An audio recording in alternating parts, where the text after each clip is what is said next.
Bengalis the supports, and then even though in the French there's only part of the information I did it change it here, so you see the menu is changed in the Bengali part, and this is the German part. German part automatically changed and default by default is English. So I go to this English, and then maybe here some Bengali forms. There I see that there is a all some part is already changed. The button level is changed, and this is Bengali.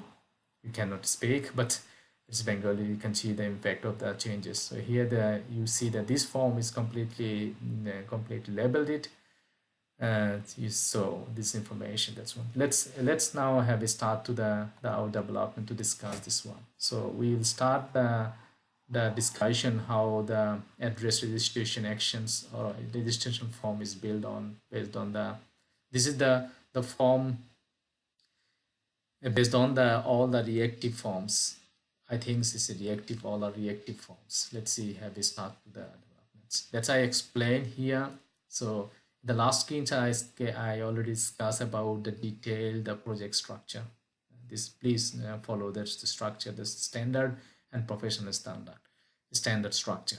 So you see there is a components directory, and there is a domain model directory. There's a home and maps, and then service directory, and this is the default structure of the project. That's you already know all the standard structure for the Angular applications. So here's our language directory. That's already. This is the I18N. So you have it. I already did it like 4 language support. The English is default. You see the English, German, French, and Bengali. This is the four. I put it here like button, but you can do a different way that you would like to do.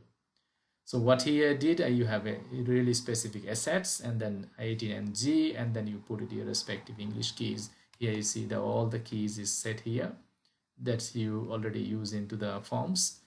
In the different forms, if I go to the address registration forms, you see the address registration form, this effect, address registration form here. That's here the address registration, address ID, reference ID, and then so on and so forth. And this is the drop down list for the address registration. Let's see. So it has all the keys and the values. And if I go to the Bengali BN, and you see the address registration from the Bengali part of the applications. So some part still here you plot registration or your buttons, all necessary buttons is English. So let me go to the buttons level. This is already buttons is English, and all buttons is transformed to the different languages. Like at the moment I did it like in the Bengali part is done. So, and then I can speak and write the German one, but I have not enough time to do that. But you get the idea of what I mean here. Just you need to change the U keys or U values, not the keys, U values. So it's the German part. This is the German, the same keys and the different values of the language translation. Then French, and this is the French one.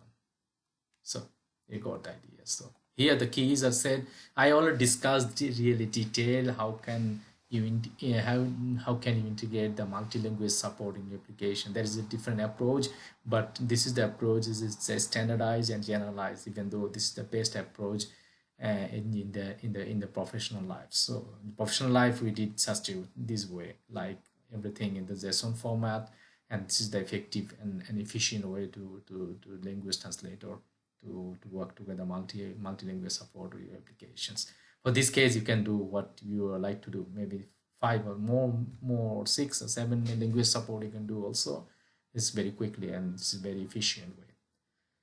So you see the components means all the components into this directory. Domain models means because you see my domain models, there's address models, domain models, and then there is you see that the geometry is linked to these models.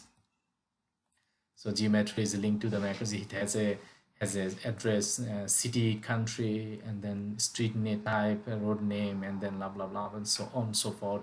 And this is the geometry object. So all coordinates points is the geometry object. I mean here this is the object of geometry.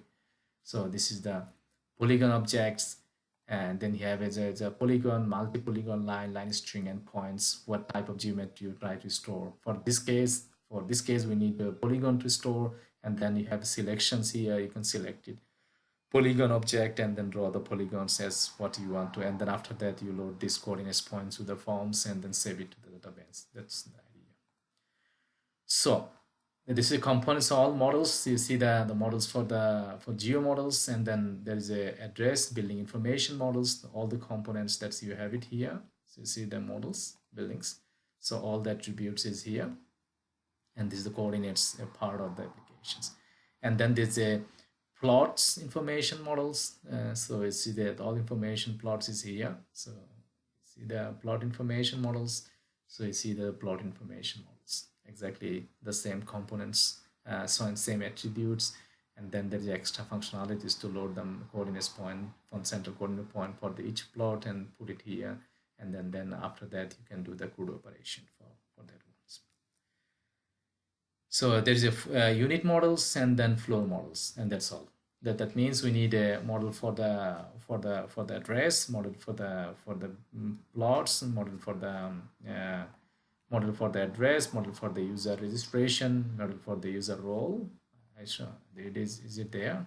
User role, user role models. Yes, this is GIS. So it has only the user role ID, user role type, and when created, when last modified, and remark. But we still, the form is not still based on that one. So you see the empty form for this the view part. But the models already there, the components already there, but we needed to build the components and build the necessary input forms. Doesn't matter is it reactive forms or template forms. For very simple case, you can use it here, template driven form. That's I already talk about that one, the detailed informations. So that means when you try to make this is the model part, and this is our home page, is like some information. This is all the maps, what we need to do here, and all the service informations. When I finish the Spring Boot REST services implementation done, then I will show you detail how we can implement the services here in the TypeScript based service implementation and call the services into your respective forms into the forms, each of the actions of your operations. And then let's say to discuss detail about one of the form generation. So that means we have a models. We now try to build one of the components. So I already did the components, that's respective components. It's like it's this very simple commands that you need to be create the ngg generate. You can write it generate and the commands, and then you put it like components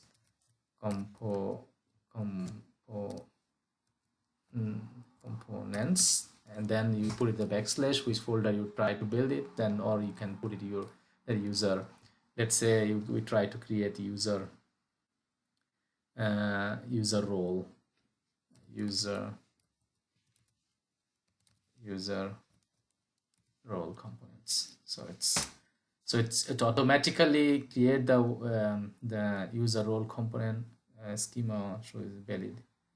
See, the user role already exists. So sorry.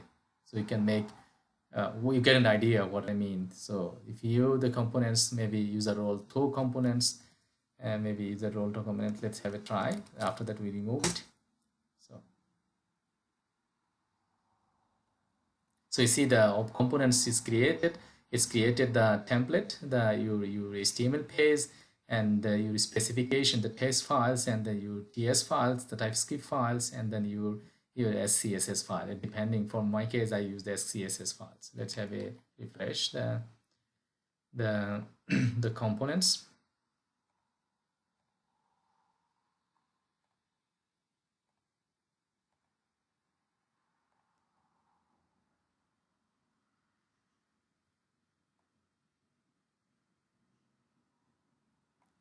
Here they created, so it's not properly injected here. So let's doesn't matter. You got the idea of what I mean. So let's start.